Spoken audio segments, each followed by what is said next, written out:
भगवान श्री हरी कृष्णांसोबत बऱ्याच गोष्टी सुटत गेल्या। आधी त्यांची आई सुटली, नंतर त्यांचे वडील, नंतर मिळालेले नंद यशोदा तेही सुटले। जे लहान थोर मोठे मित्र मिळाले होते, साथी संगती सहचर्या मित्र, हे सुद्धा सुटले। गोप गोपाल राधाजी देखील त्यांच्याकडून सुटल्या। गोकुळ पण सुटलं, मथुराही सुटली। काही ना काही आयुष्यभर सुटलं। कृष्णाकडून काही सुटलं नाही, फक्त सुटलं नाही तर ते देवत्व, स्मित हास्य, सकारात्मकता उरली। खूप काही सुटत गेलं महाराज। श्रीकृष्ण हे दुःखाचं नाही, श्रीकृष्ण हे दुःखाचं प्रतीक नाहीये, तर उत्सवाचं प्रतीक आहे।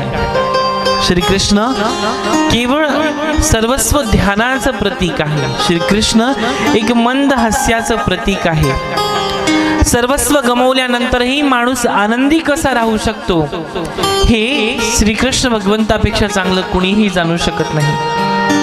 महाराज, देवावर प्रेम सर्वांनाच आहे, देवावर प्रेम सर्वांनाच आहे, पण त्याच्या घरी जायची घाई मात्र कोणालाच नाही। लक्ष देऊ नाही का?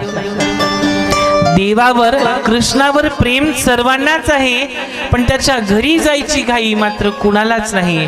आपल्या घरात सर्वांना देव हवा हवासा वाटतो, पण त्याच्या घरी आपण जायचं या विचाराने मात्र मनात धडकी भरते।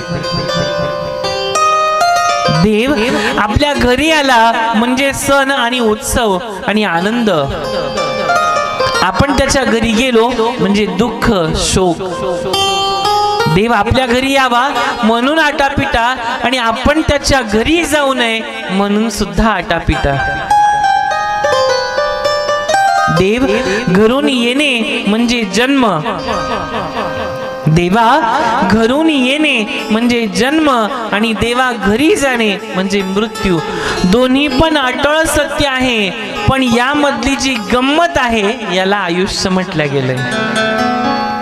आणि ते आयुष्य अशा धर्मकथेमध्ये येऊन सोडवणं ही आपली आत्ताच्या काळाची गरज आहे।